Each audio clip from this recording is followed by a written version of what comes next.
They called it a routine hunt, a quiet evening in late autumn. The leaves had fallen, carpeting the forest floor in brittle gold and deep red, and the forest around Hollow Creek stood eerily still, the air sharp with the bite of coming frost.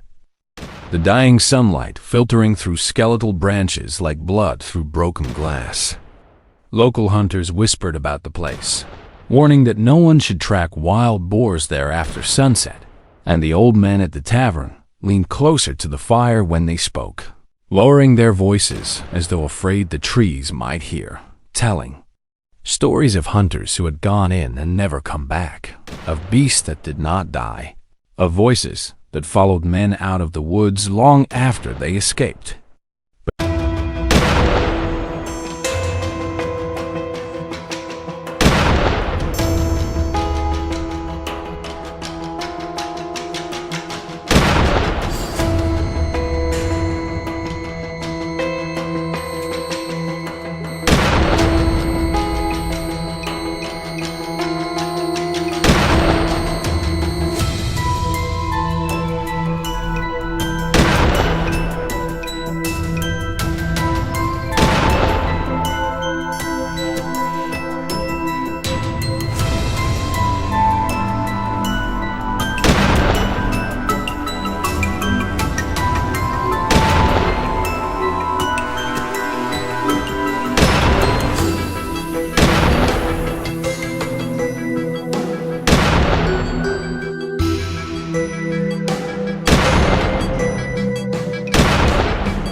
But Jackson, seasoned and fearless, didn't believe in village tales.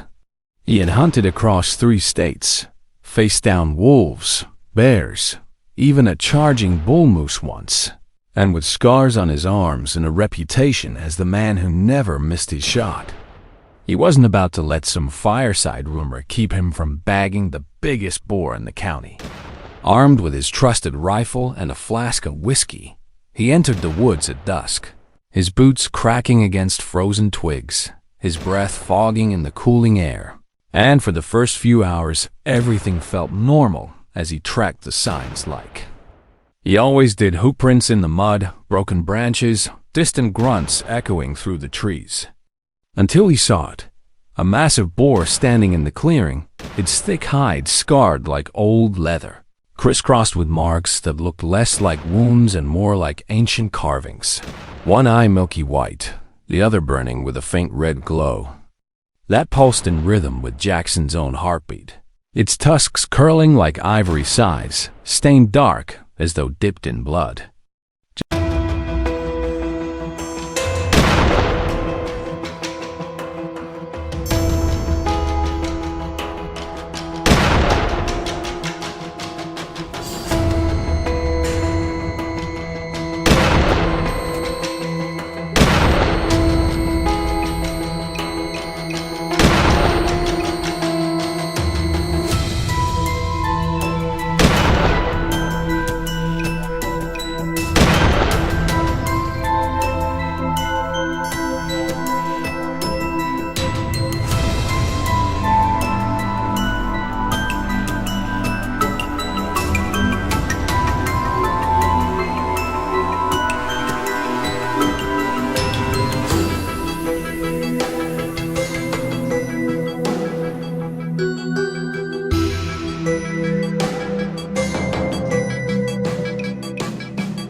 Jackson hesitated not from fear, for he had hunted beasts just twice this size, but because something about this animal felt wrong, the air suddenly heavier, colder, and the forest itself holding its breath as even the crickets fell silent.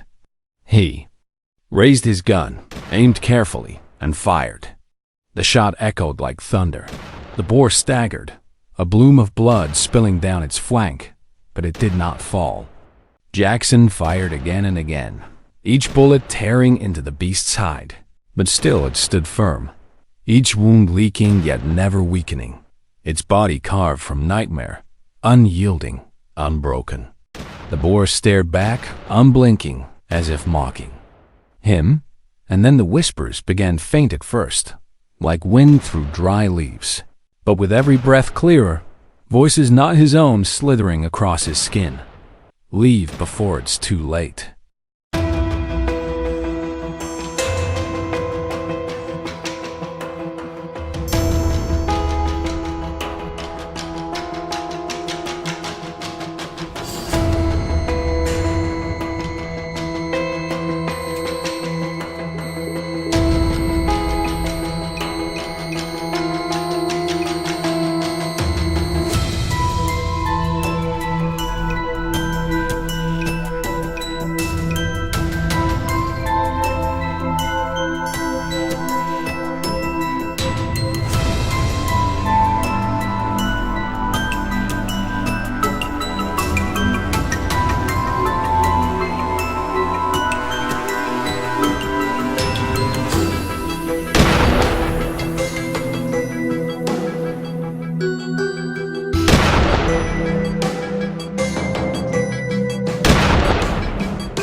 Jackson spun around but saw only darkness and trees, until his radio, dead all evening, suddenly crackled alive, hissing and spitting static before a low, guttural voice broke through. "You can't kill what's already cursed." The boar snorted like earth splitting and charged, and Jackson ran, his boots slamming against the ground as the forest betrayed him, familiar paths twisting into shapes he didn't recognize.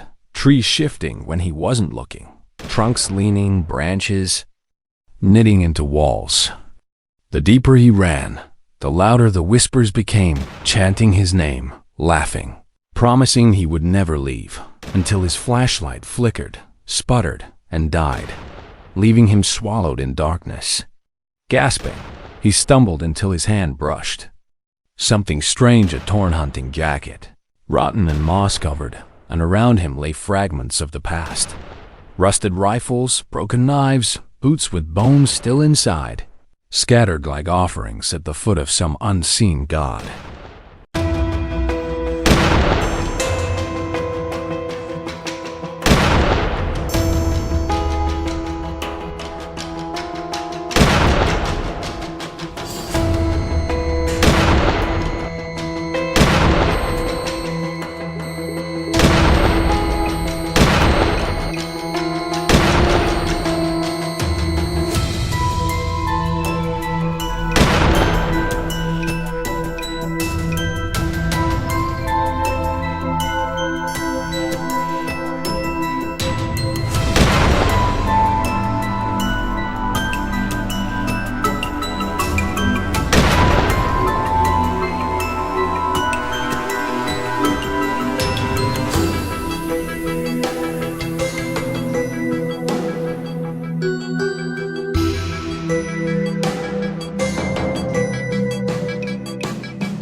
He found a moldy journal half buried under leaves, its last entry jagged, desperate.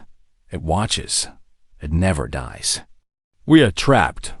The hot breath steamed against the back of his neck, and Jackson froze before turning to find the boar's single glowing eye inches from his face, its breath reeking of rot, iron, and damp earth. He raised his rifle with trembling hands and fired his last shot, and the creature vanished. Not fallen, not dead, simply gone, like smoke carried on the wind. Silence returned, the whispers fading, leaving only Jackson's ragged breathing. In the clearing, until exhaustion overcame him, his last memory of the trees circling closer, branches knitting above to blot out the stars. At dawn, search parties found the site. Jackson's rifle lay snapped clean in two, as though broken by something with far greater strength than human hands. His footprints etched in frantic circles, looping endlessly around the same clearing, proof he had run and run yet never escaped. But Jackson himself was gone, no body, no blood, no trace.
Only his radio remained, still hissing, still repeating the same chilling words. You can't kill what's already cursed. To this day, hunters speak of Hollow Creek in hushed tones, some refusing to enter at all, claiming the woods are not just haunted but alive, feeding, waiting, while others scoff yet never hunt alone. And sometimes, late at night, when the wind cuts through the branches, people swear they hear whispers drifting through the trees, whispers calling their name, and they say if you ever see a scarred boar with one white eye and one burning red, you must turn back immediately. Do not aim your gun. Do not try to fight, because it is not an animal. It is a curse wearing flesh, and it is waiting. If you'll enjoy this video, please like and subscribe my channel for more information.